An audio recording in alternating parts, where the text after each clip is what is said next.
you. Okay, I'll get started. Hello, everyone. My name is Susan Burke. I'm an associate professor at the University of Northern British Columbia. And today I'm not going to be presenting on primary research per se. I'm going to be inviting you to sort of join me in a conversation, I guess, that I hope you'll take past this day as you leave this conference in asking this question, which was posed by Innes and Anderson in their incredible book, Indigenous Men and Masculinities, Who is Walking with Our Brothers? So before I start, I also wanted to just take a moment to truly offer my gratitude to the Indigenous peoples on whose land we're holding this conference, the Indigenous people whose traditional territory this is, and the other Indigenous people from across Turtle Island who live here. Thank you. See if that's gonna work.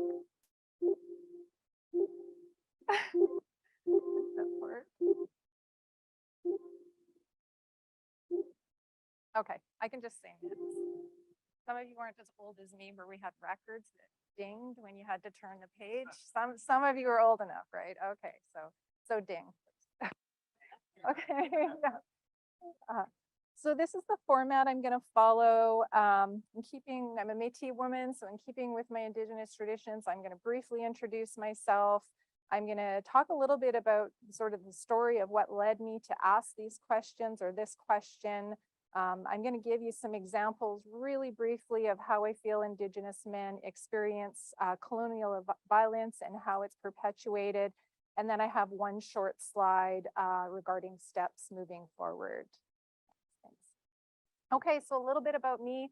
Like I said, I'm Métis. I was a frontline child welfare social worker for 20 years in Northern BC. So I worked with many Indigenous men and boys in those years. I have been a prof at UNBC for about 8 years now. And I am the very proud mom of 3 children who are Métis and Gitxsan, which is a First Nations community in northwestern British Columbia. Certainly having a son who is Indigenous has impacted how I think of these things and how I ask myself the question, who is walking with our brothers and our sons? Okay, this is a great book. I don't know if anyone here has ever read it. Fantastic book. I use it in my 3rd year social work class. There's a chapter in this book on men and child welfare. And I read it about 8 years ago when I first started teaching this course as a permanent faculty member. And I was blown away. Very seldom do I think we get a chance to read something that just like changes our life. And this chapter changed my life because it talked about how men are not included in child welfare systems. And I reflected on how even the file, a child's file in the child welfare office, even if they live with their mom and their dad, it is only filed under the mother's name. That was recently changed, but until about a few years ago. So the ways in which men are even just left out of the conversation, right, in subtle and not so subtle ways. So I started thinking about that. I started thinking about the 500 years that I've spent in school and in education. And I thought, no one's ever had this conversation. I have literally never heard anybody talk about this. In 20 years of practice, I literally have never heard a social worker say, how are we going to include the dad? Or how are we not including the dad? Or what's going on with the dad? Why isn't the dad around? I never heard anyone say that. And so again, I started asking myself, who's walking with our brothers? Next, please. So it was really interesting for me at that time. I teach Indigenous social work practice. That's the primary topic I teach. And so I included some modules in my courses on these topics. So let's talk about how Indigenous men have been impacted by colonial violence. Let's talk about child welfare systems. Let's talk about parenting programs, right? And I literally had 4 quite irate emails from female students right after class saying, this is wrong. Like, you should not be talking about this. You're taking away from the conversation about women, right? And so I was honestly shocked. And for me, that really, really underscored that we need to be having this conversation, right? If fourth year social work students don't understand why we need to talk about the health of Indigenous men, then I need to get busy, right? I really buy into this saying by Emma Lazarus. I actually have it on my door at work. Unless all of us are free, none of us are free. And I also really strongly hold to belief commonly held by Indigenous peoples, not all, but most, that there's that symbiotic relationship between community and individual health, right? So we have to be talking about all individuals if we're going to be talking about getting our communities healthy. Thanks. So just a tiny bit, I could talk about it all day, but just a few ways in which men are impacted, Indigenous men are impacted by colonial violence. Of course, all Indigenous people are impacted by colonial violence in this country, right? Don't have a lot of time to talk about it. I will highlight probably the two most obvious examples: the residential school system and the 60s scoop, where children were forcibly removed from their homes at a very young age. They experienced trauma due to having their language removed, their spiritual beliefs, not being around their families, sexual abuse, physical abuse. Really was and still is very traumatic. And then we have the forced relocation of Indigenous peoples on reserve. And I include some of this history for those who aren't from Canada and maybe aren't completely familiar with it, but Indigenous peoples were taken off of what was considered to be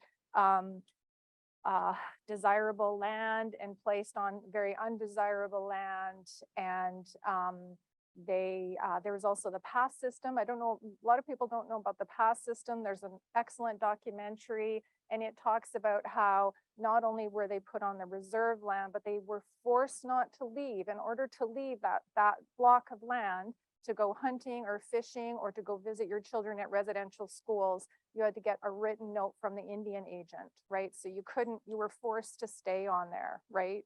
Just horrific. Ding. So Indigenous men, of course, were impacted by that colonial violence. All Indigenous people were, but I think an important conversation that we need to be having more of is how were Indigenous men impacted in particular ways, right? So using those same two examples, Jessica Ball is not here now, but she presented earlier. She's like my personal hero, has some great articles on how Indigenous men, the ability of Indigenous men to parent has really been impacted by the lack of fathering role models that they experience specifically through the residential school system in the 60s scoop, right? And the parenting programs and the resources that we have out there aren't addressing that. They're not looking at that very specific lack there. Forced relocation onto reserves. The example for me that goes with that is a lot of Indigenous men have a hard time finding work. There's high unemployment, in part because, at least up where I live in the north, there's not much that you can do on reserve, right? There's not much work up there. And so Indigenous men, I remember talking to I was doing a home study on a First Nations man years ago who lived in his community and was unemployed. And he said, I can work out of town 2 months out of the year, and I come home and my 1 and 2-year-old don't even know who I am. Or I can sit here and stay in the community and look after them, and my wife works 4 part-time jobs, you know, tough decision, right? Next. Another way I think that we see this colonial violence, I think now carried on is in the way that some of it and the experiences of Indigenous men, I guess, are represented within the media, right? So social media, newspapers, even how we are talking about things and spending our resources in investigating and exploring things. One example where I live, I don't know how many of you have heard of the Highway of Tears, but there's a highway that stretches from Prince George, the city I live in, up to Prince Rupert, my favorite place to fish. And there are many First Nations women and girls who have been murdered and gone missing along that stretch of highway. Lots of work being done around that, which absolutely it should be. Not many people talk about the fact, or almost no one talks about the fact, that there are many Indigenous men who are also missing and murdered from those same areas. I don't think from my reckoning, it's maybe not as linked to the highway itself, but it certainly is the same area. And the bigger point is nobody's really talking about it, right? So who is walking with our brothers, right? Why are we not talking about these boys and men? Next.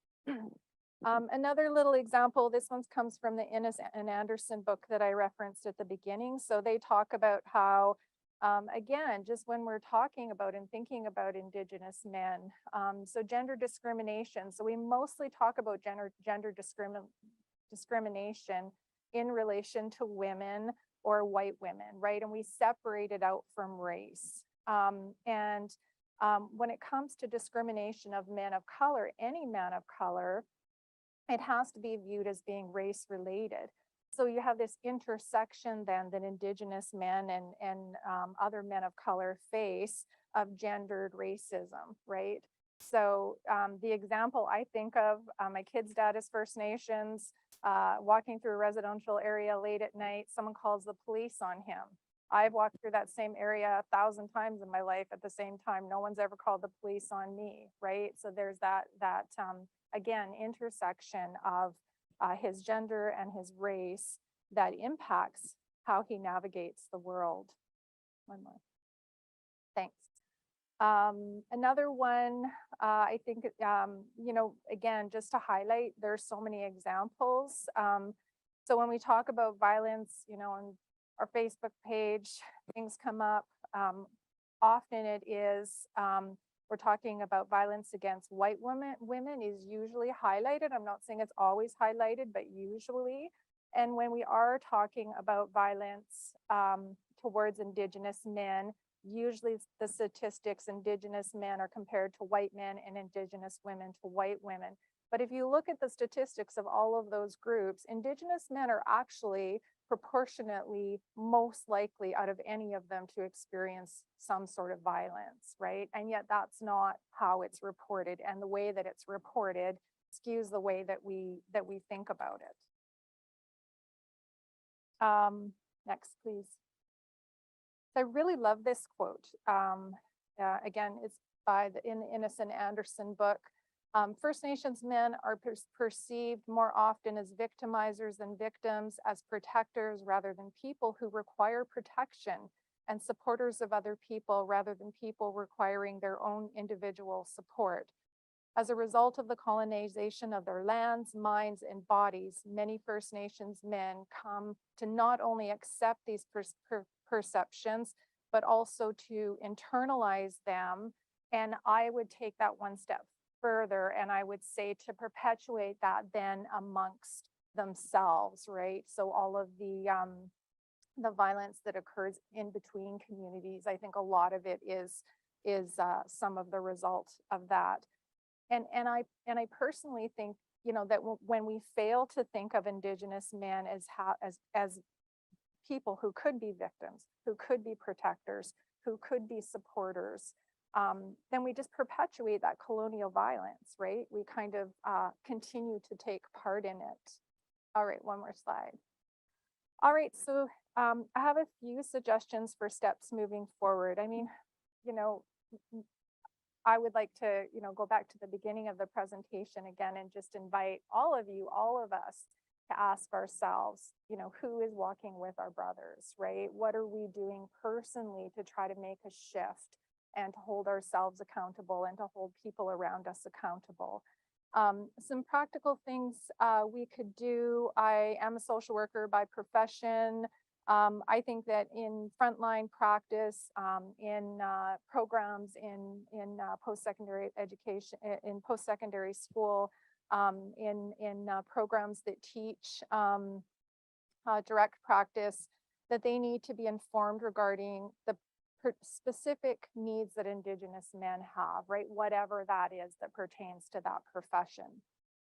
Policies and programs need to be geared more towards the needs of Indigenous men. Again, Jessica Ball has some really great examples of that in some of her articles. I think we talked a little bit earlier about parenting programs. That's just such a great example, right? So we force, the child welfare system forces parents, Indigenous parents, to go to parenting programs, but they are almost never set up to actually address the needs of Indigenous men, almost never, right? What can we change about that? Mindfulness around the way colonialism is perpetuated. So, I mean, it might sound hokey, but if I see something on the news, I'll just say to my kids, hey, like, what about this? And I wonder about that. And what's that statistic about? So becoming, I think, better consumers of what we see. And then definitely additional research on these topics. I was telling people at lunch, I'm doing a study right now on kinship care. Nobody has ever talked to male kinship caregivers about their experiences, like never, right? It doesn't exist. And so just thinking about the work that each one of us does, I think, and how could we use that to add more information to this topic? Anyways, that's all I have to share. Thank you.